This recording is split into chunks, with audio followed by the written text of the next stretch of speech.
I was kind of confused. Yo, what's going on, everybody? This is John W. It's Fresh X. And this is the Hoopers Morning Run. I know I usually start off with the question. I don't know, just decided to do the intros today. But I do want my first question is I asked this earlier. I think it was this week or last week. I don't remember. It had to be this week because it was after the last show. Yeah. Because I'm all for super teams. Like, what's up, Jeff? Oh, Jeff, what's going on, Jeff? Morning, man, brother. I love seeing what Jeff's on. Right. Shout out to Jeff. But I asked a question earlier this week. If you could pick a big three to start your super team with Current players, yeah, players right now. I forgot who I said, but I'm pretty sure it was I forgot who my three was. But if you had to pick your big three to start your super team with, I don't even need to know the other two starters, but who's your big three to start your super team with? KD, Kawhi, and Jokic. Easy. Ooh, that's nasty. Yeah. Now that you say that, I remember what mine was. Yeah. It was Steph, LeBron, and Joel Embiid. That'd be crazy too. That'd be a crazy roster. I don't know if I should ask you this now or later, but I'm just gonna ask it anyway. You seen the LeBron recruiting stuff? Oh man, I've seen it, man. Yeah, I've seen it. Of course, it came from Brian Windhurst first. I know how you feel about Brian Windhurst, but he has been, basically LeBron newsbreaker or whatnot, or the LeBron closest to LeBron can when it comes to news. Yeah, since high school. And of course, my thing is they can't sign Steph this year anyway because he's on contract until next year. He's just up for an extension. Exactly. And the Lakers don't even have the money for it because apparently they can't even sign like Schroeder back after the season, or even Andre Drummond because they basically capped out. So I don't even care how you feel about the report being reported. How good do you think a Steph LeBron team could be? Honestly, that would be one. I think with those two as the anchors, I would imagine Anthony Davis is there, but even Anthony Davis is not there. Steph and LeBron team would just be amazing for one. I mean, LeBron has shown that with another guard, Wade, Kyrie, he's lethal, and he was really lethal with Kyrie. So I think it'll be even better with Steph, just because sure he is. Right. LeBron and Steph would be crazy. Right. Man, LeBron making weak side passes to Steph in the corner. LeBron, Steph first, KD, Kyrie in the finals. I know the world. I know the world love to see that. That'd be funny. That'd be funny. But my big three would definitely be KD, Kawhi, and Jokic, just because I can add a point guard that I like and add a four, just slot them in there. Mm-hmm. I think Kawhi and KD are the two most, you can input as far as scores. They're the two easiest scores to add to any lineup in the NBA to me. Just because they're going to be efficient.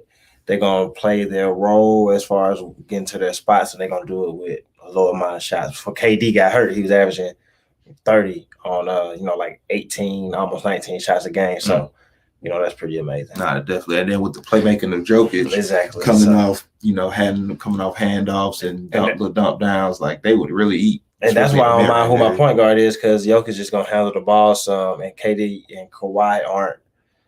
Obviously, they get the ball in their hands, but they're not ball dominant as some of the other scorers in the league. So with them not being so ball dominant, Jokic handling the ball. And then I'll add, I don't even know who my point guard, my four would be, but don't worry. We win lose. Nah, that's a great one. I know, of course, I got some interactions on that on Twitter. I've seen a couple lineups that could be have crazy potential. I've seen somebody said Anthony Davis, Luka, and Zion Williamson. That'd be nice. That'd be crazy. I see another Dame, Jimmy Butler, and I think it was Embiid. Yeah.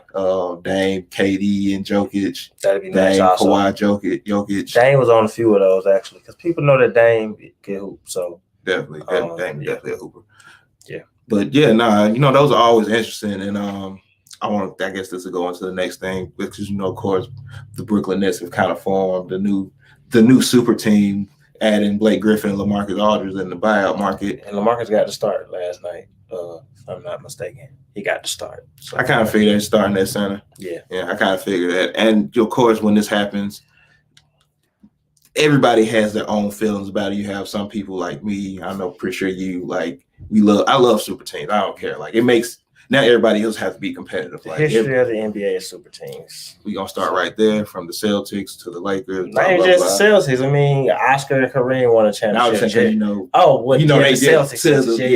Yeah, Celtics to the league. The Celtics has been part of damn near every super team era. Right. When you think about it, from the big three to Larry, McHale, Dennis Johnson, and all them to figure out there. Yeah, definitely. But it's always interesting because you have those people who automatically say, "Oh, the season is over. Why does it even matter? We know what the Nets are gonna do. They're gonna get there, and blah blah blah." You had that with the Warriors a couple years ago, but I mean, even though the Warriors won, we did see the Rockets take them to 7.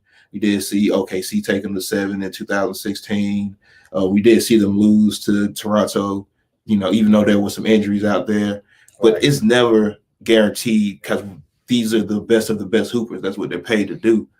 And it's like, why wouldn't you want to see one team be that team that everybody else fights to get? Yeah. Like, it makes everybody else have to be competitive now. I think the dumbest thing that I've seen about the Super Teams is people on NBA Twitter, just on the internet, period, Instagram, Facebook, all those social media sites, they're like upset at the team, like, oh, why would you want to stack your team to be so like we trying to win championships and make money. I don't care. Like, if a team could, they would sign LeBron, KD, and Kawhi. Like, facts. Give me all of them.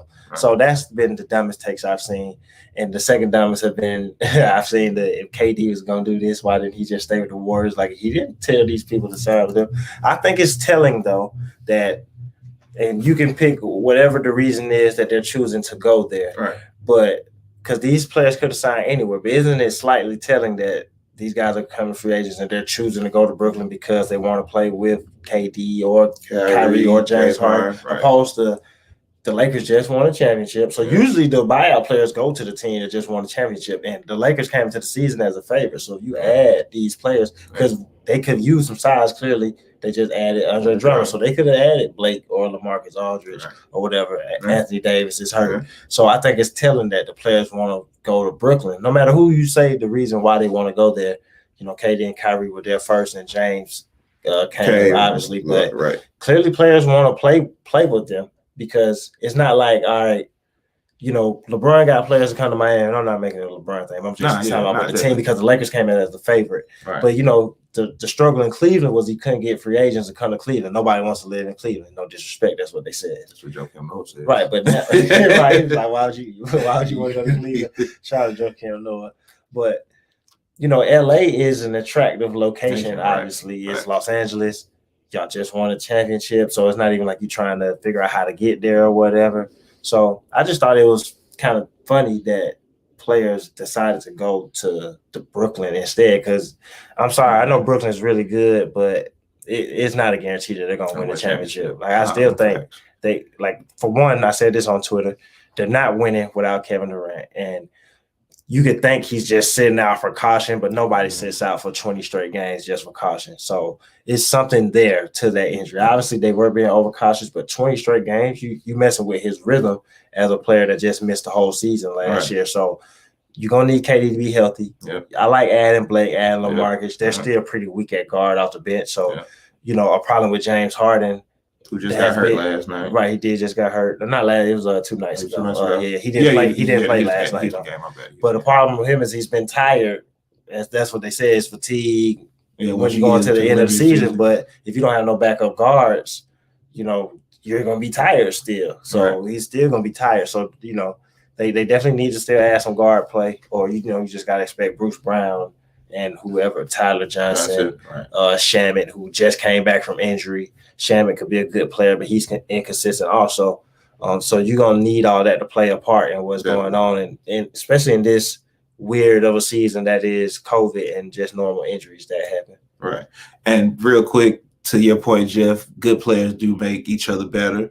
Like, why wouldn't you want to play with other good players and help raise the ceiling of your skill and your talent? Right. For one, it raises the ceiling of your skill, your talent. And I think it's not even just wanting to play with good players, just playing with players you know what they're going to do. Because there's players that could be all-stars that you might not want to play with because you don't think that they're going to show up when it's time to do it. So that's true too. Clearly these players believe in what these guys can get done. And you want to get better because the culture when you're around good players, everything's just gonna be different. The way your organization gonna move different, the way y'all work out is gonna be different. Practice and communication is gonna be different, especially in a year where you're not practicing. So you need that communication and the shoot arounds to be elite. So definitely. Yeah, for sure. And real quick before we get back into the NBA, I want to salute Roy Williams for a great career that he's had over I don't know how many years, but it was great the whole time. Right. And I know you said something on Twitter about when he was at Kansas, people didn't know if he could win a championship or not. Right. Of course, they lost to the Melo Syracuse team in 03. Yep. But he goes to UNC and he gets a couple there. Yeah, he won 3 at North Carolina. Or was 2? 3? 2 or 3. Tyler Hansbrough, Ty Lawson, and then he won 1 a few years ago. So he has 3. Yeah, they beat Gonzaga. You're right. Yeah. And Roy Williams. That was on going back to the finals. Excuse me. Yeah, they lost off of that game winning shot. Marcus Page team. Yeah. So shout out to Roy Williams though. He was always one of them great coaches. Of course, he comes from the Dean Smith Carolina tree. Yep. And because of who our dad is, he grew up in the age where Michael Jordan, Yankees, North Carolina basketball, Miami football, right. Dallas Cowboys. So we were always kind of ingrained in the North Carolina basketball. So seeing Roy get those championships with those teams was a special moment for everybody, especially North Carolina fans. Yeah, I think for me, the biggest salute to Roy's career was winning his last championship. I don't even know if that's his favorite or which one that is most memorable to him, but it's most memorable to me for this reason. He won in those years where he was recruiting Hansbrough and, like you said, Ty Lawson, where the players developed. Right. And then I think some people wondered what North Carolina could do in the one-and-done era because they weren't winning. So to be able to go to back-to-back, and you lost on a buzzer beater to Villanova, literally on a buzzer beater from half court, and then you come back and you win the next year. I think that was a salute to him, being the great coach that he was and the recruiting that he was and how he put the teams together to be able to win a championship in the one-and-done era. To at least say, I got one. I know they haven't, they've been competitive this year. Wasn't a good year for North Carolina. Obviously, they were also had a tough year with Cole once he got hurt, Cole Anthony last year. Right. But that championship was telling and of how great, to me, Roy Williams was. But I definitely remember him at Kansas and people wondering, could he get it done? And then him taking the North Carolina job, and now you really got to get it done now. Right. And he was always elite at recruiting, always had a top recruiting class, and you always knew the North Carolina style, and they were able to pull a few off. So definitely, shout out to Roy Williams. Now back to the NBA. It's been a good. Could Roy Williams have been an NBA coach? No, I don't think so either. I think I agree 100%. Like I think it's just such a difference in developing players in college and the NBA that's not a crossover you see very often. Yeah. And it definitely doesn't lead to long-term potential if you're not succeeding early. I think a lot of things that helped Brad Stevens stay in the league so long is that, he had them in the playoffs early in his career, even with less talent rosters. I think Brad Stevens too had always played more of a pro style compared to Roy. He did play a very college type system. To where even he sent players to the league, but his highest draft picks have been Marvin Williams. I think he had to go kind of back to his Kansas dude, but he didn't. He played more the team game. So Raymond Felton, North Carolina. Raymond Felton but he didn't. Marvin went number 2. So I was saying that's another high draft. Raymond Felton he went top 5. That's top 5, right? Yeah. Third point guard draft that year. Yeah, same draft. So for sure. But back to the NBA real quick. Anthony Edwards had some. Glad you brought this up. Interesting comments about RJ Barrett's, potential game-winning shot the other night. You want to get into that a little bit? Yeah. And the Knicks had control of that game. It's really a tough loss as a team going to the playoffs. Definitely. You don't want to lose to the Minnesota Timberwolves at any point during the season, but really not right now. But the Minnesota went on a run. Malik Beasley hit the shot to put him up, or maybe it was Rubio. I don't remember. But last possession, Anthony Edwards said that, their plan was to make sure Julius Randle didn't get the ball. And then he said once they saw RJ got the ball, that was perfect. That's what they wanted. He is who they wanted to take that shot. And this is coming while RJ had a good night. If you look at their stats were pretty similar for that night. Ant had 24. RJ had 23, shot pretty decent from the field, I believe. But it's interesting seeing those comments because, and of course, RJ, he responded to it on Twitter. He sent laughing emoji. But, I don't think it's a big deal. I think a lot of folks said that Ant was throwing shade at RJ, shade, whatever. whatever that means. And I don't even think it was like a personal attack towards him for real, as far as like they got like some type of beef or something. But I think it's telling though that maybe that's how they feel about RJ, because obviously he's developing, and like I said, he's having a good game. But as a top pick and a guard that's gonna have the ball in his hands, you don't want people saying, we want him to take that shot towards the end. You know what I mean? So I think, RJ, he laughed at it or whatever, but he did miss a shot, get it blocked or whatever. So I don't think that was really the time to respond to it on Twitter. I think, which RJ is a very capable player, I think it's, this is a good opportunity for him to step up and show, like, hey, I was the top. You went number one, but I went number two. So I'm right there with you. I'm on my way to being an elite player, and that's what I think he needs to add to as he goes forward. Right. No, definitely. And like I say, RJ has been having a really good season this year. Yeah. Shooting percentages, developing well. His shooting splits up across the board. But I understand why you would want RJ to take that shot, because whereas he is a good shooter, he's not a knockdown shooter where you're like, oh yeah, we got to get, like, of course he's the one that two better players, two better top scorers, but but even if you're not a knockdown shooter, if this is your go-to player, you don't want people saying, oh yeah, I want the ball in your go-to player's hands. Even despite the percentages or whatever, you just got to be as a go-to player to say, that's y'all man's. Yeah, we want him to have the ball. You never want that. Ever. But RJ can come back to that. Can come back from that. I think RJ's developing well, and the Knicks winning is the best thing for him, in my opinion. You don't want to be around dysfunction and losing. They're on their way to the playoffs. One of the best defenses in the league. So, it's just something to prove. Just something to step up and prove. Because he's gonna be in those moments a lot more in his career. Right. And you make them regret saying that going forward. That's the best he could do. Yeah. And that's what I prefer to see him do than laugh at it on Twitter, because you can't laugh. You missed a shot. So yeah. All right. But I want to I seen a very interesting comment on Twitter. Like, once again, it was in the last 2 weeks. It was about Dale Ellis, former Seattle Supersonic, Dallas Maverick. Yeah. And basically somebody, they were saying if Dale Ellis got to play in the NBA today, he would average about 9 threes attempted a game, about 5 threes made, between 27 and 30 points. And of course, there's a lot of people on NBA Twitter laughing that off, like, Dale Ellis, like, who? Like, how you figure that? Well, he did have a season where he did average 27 points. That was his career high. And Dale Ellis was a knockdown shooter, especially for those Seattle teams in the 80s. And it's always players like that. And whereas I know a lot of people probably just will see Dale Ellis as a role player, I think those are the players who've been elevated the most in this time of the NBA, because it's more areas for specialists, especially if you can handle the ball and shoot it. Right. Yeah. Like, why wouldn't he be a perennial all-star every year just off that skill alone?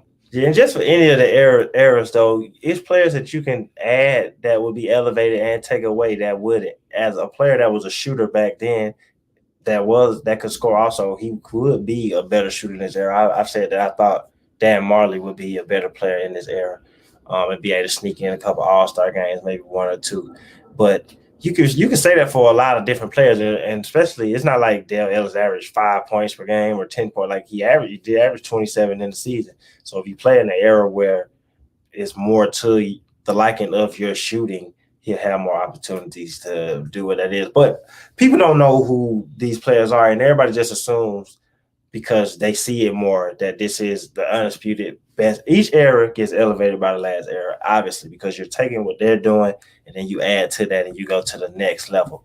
But there's also different levels to it too. Every player that was good back then wouldn't be an all-star now. Every player that's a scrub now wouldn't be an all-star then. Like, it's certain bigs that played back then that obviously couldn't even play now, but it's definitely guards that played then that would be better in this era. Like, somebody I think that would be a lot better in this era.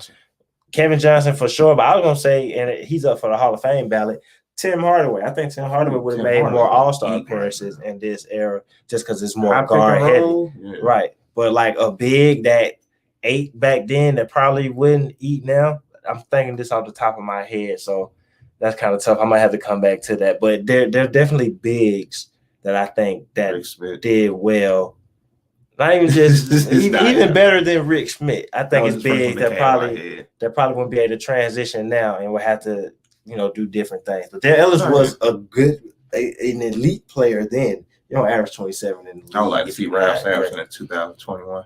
Yeah, Ralph Sampson would have been a beast. He was one of the first shooting. Ralph Sampson would give Joel. Ralph Sampson thought he was a 3, so he was kind of like Bo.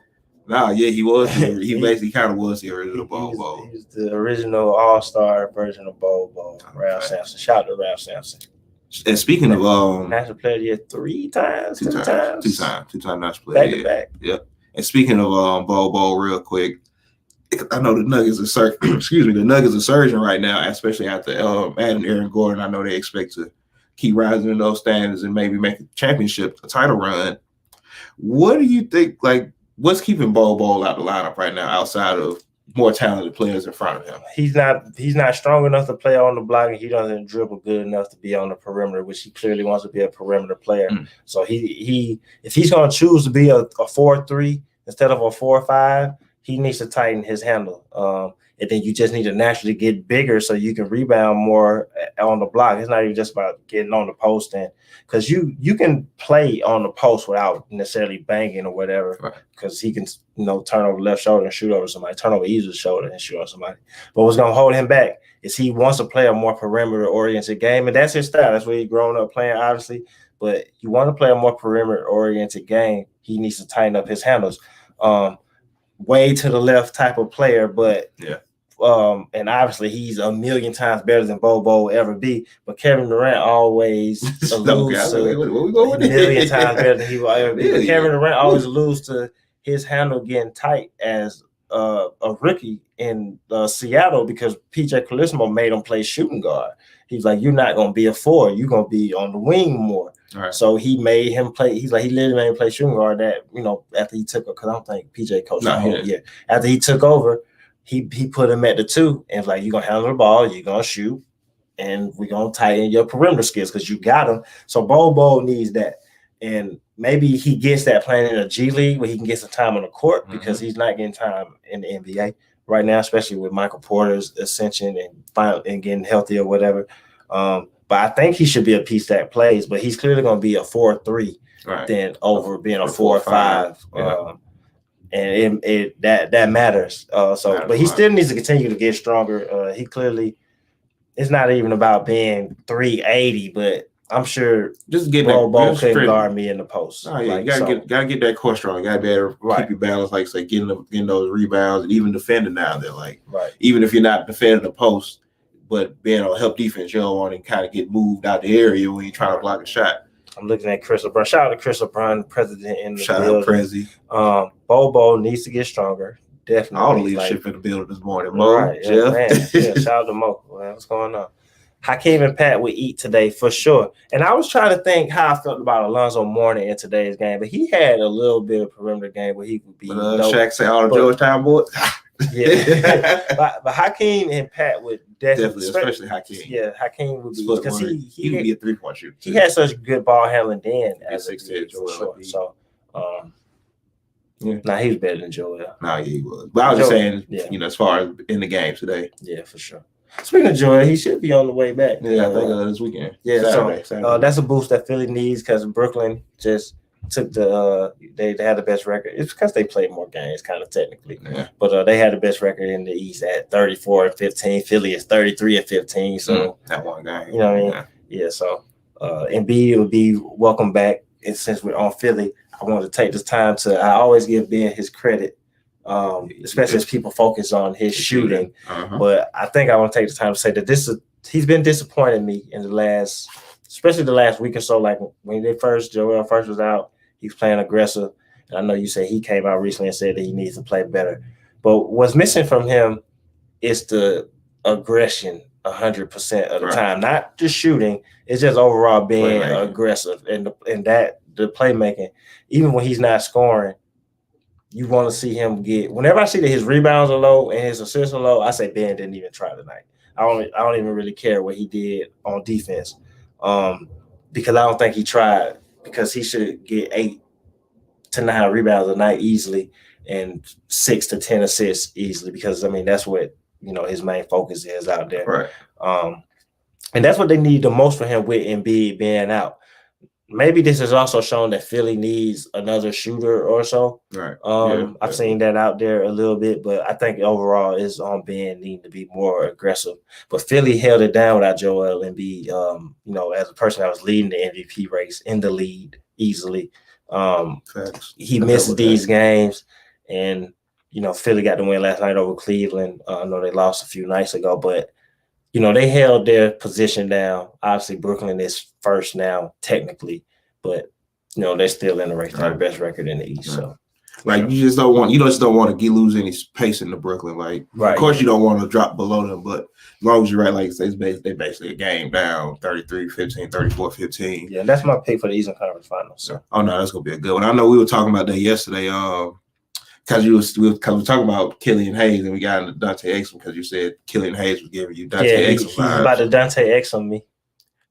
I forgot about JJ Redick, but I'm getting that real quick. We don't I know your whole thing with Dante Exum is because I think everybody was a believer in Dante Exum, 6'6" point guard, defensive, athletic, but he was outside of the injuries, he was never aggressive enough to really take that step that he needed to take. Yep. And although Ben Simmons is quite a bit more talented than Dante Exum, he shows that same passiveness as well. Yeah. And that's when, Philly kind of getting their struggles, even when Joel is there, because it's like you still need Ben Simmons to get Seth open. You need him to get Danny Green open. They need that Joe Ingles confidence. They actually do, right? Joe Ingles has different Australia. Right, I don't know, like him, Andre Bogut, they got a different type of confidence. Different Australia. But JJ Redick in his situation, I did see that, and we talked about it a little bit. Mm-hmm. And that's one of them situations where shout out to JJ Redick. What was it? Just real quick. Oh yeah. So basically, he had been trying to get traded since back in November before the season even started. And of course, we all know he just got traded to Dallas. Right. But his whole thing was he wanted to go somewhere closer to his home in Virginia on the East Coast to be with his family, right. Wife and kids.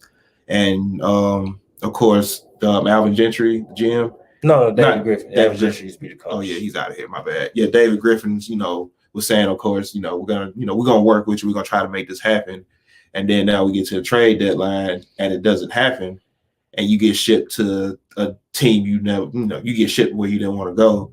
So of course JJ Redick says, he told Mark Cuban, like any other year, I would love to go to Dallas, just not this year. And with you as a father, I know there was a time period where you couldn't see your son because of COVID. Right. And when you think like this is all I want, like I'm not asking y'all to send me to a contender even, like just send me close to home, and you don't do it, and then you can buy him out so he can go somewhere close to home, and you don't do that either.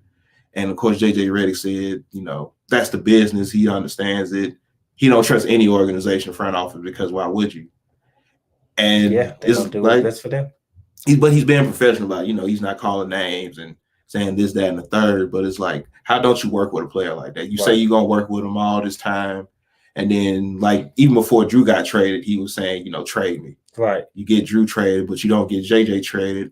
And it's like, how don't you make that happen? Yeah, and that's when, especially as a player that's worked with what they had going on, my only issue when it comes down to it is when, like, I think organizations are going to do what they want to do. I think we all should expect it. But the only time I have issues with it, honestly, in my opinion, is when you have a conversation with the player and you're saying you're going to do something, then you don't do it. And then before you do something else, you change. Now, if y'all never talked and, maybe you just know JJ want to go there, but y'all haven't discussed it, I understand if you're doing what you want to do, what's in your best interest, because y'all haven't really had a discussion. You ain't made him no promises. But if we have a discussion and you say, hey, we're going to work with you and we're going to get you to the East Coast, even if that means we're going to send you to Charlotte or something or whatever, what I mean? Then I think you should do that because y'all had that conversation. This is a veteran. He's been there through this transition process, teaching your younger players how to be vets and things like that. Mm-hmm. So I think that's what should happen. And it's not surprising that it didn't happen, but I think that's what should happen when you have that conversation with players, and that's when it gets snaky. Any other situation, I'm of mind thinking, it's not fair that a player, and I was going to say the only difference would be, maybe you get a better deal, and then, because you have to work in the interest of the team. I'm never going to say that that's not right, because at the end of the day, you got to do what's best for the organization because that's who you you can't send JJ Redick to Brooklyn to make him happy, and then Gail Benson wants to get rid of you because maybe you had a better deal, just to go off the deep end for it. Go ahead. But if it's not a situation like that, because I mean, what did they get for him going to Dallas? I think you could have bought the contract out. You could have got that same pick and sent him somewhere else. So I think that's when it should work out or whatever. So, but other than that, I understand that a team is going to do what's best for them, because at the end of the day, everyone's going to do what's best for them. You want to go to Brooklyn or Philly or Charlotte because that's what's best for you. Is you want to be by your family, which is fair.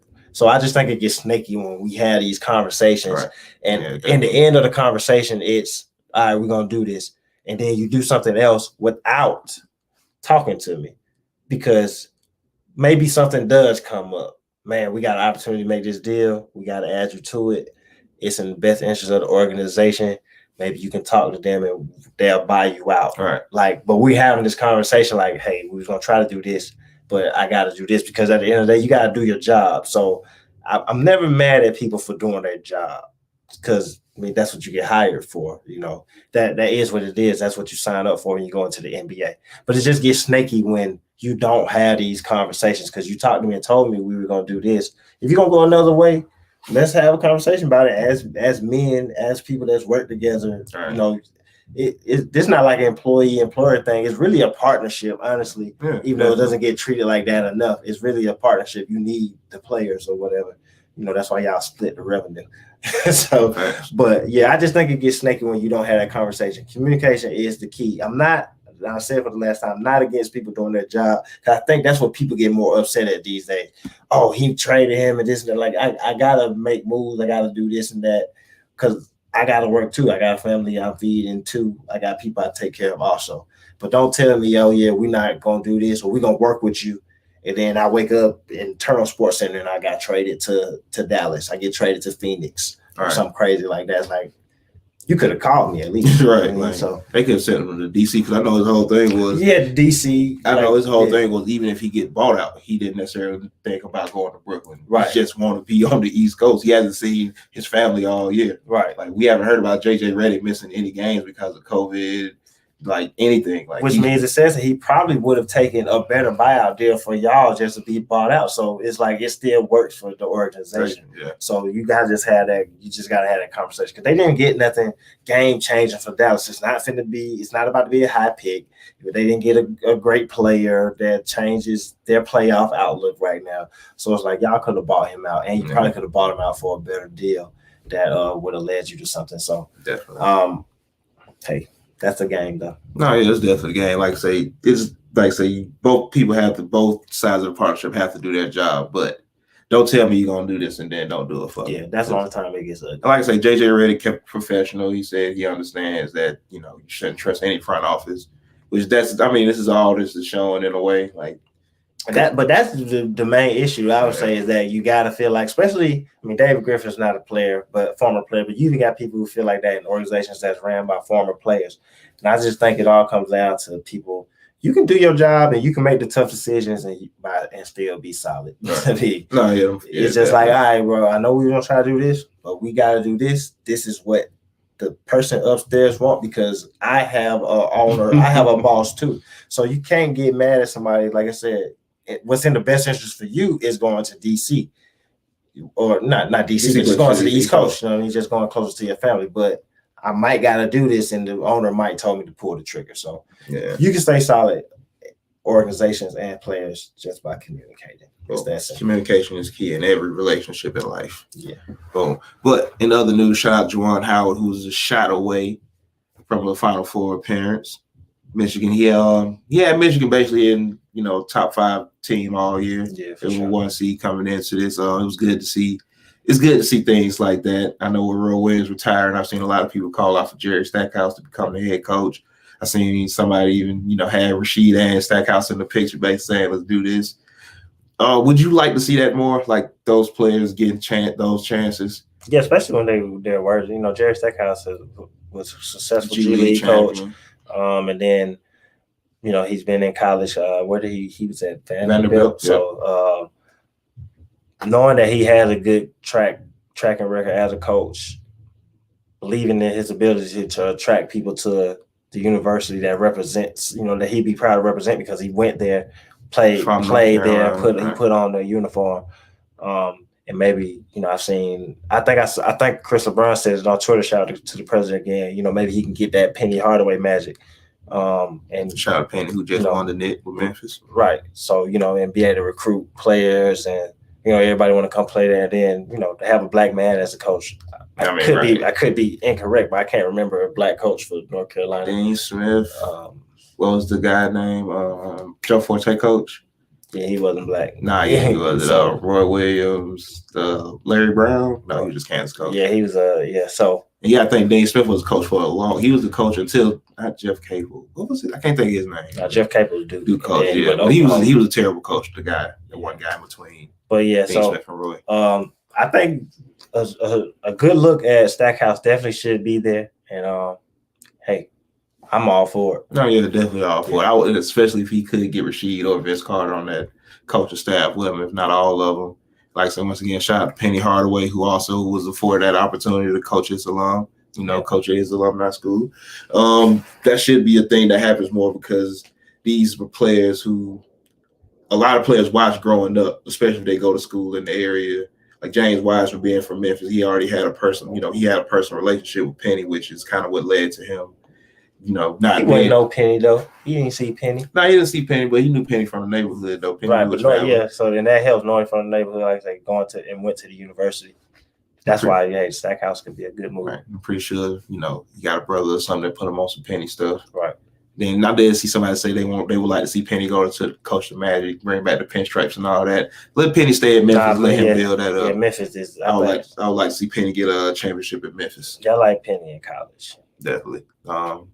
Like I said, some people are just college coaches because it's just different. Some people can reach college players a little different. They can reach NBA players. Right. I don't know there's not a lot of players. There's gonna be some players looking like Penny. I watched you play. I don't know if you can coach me, man. Like, right. You're kind of my idol. Like, but it would be cool to see.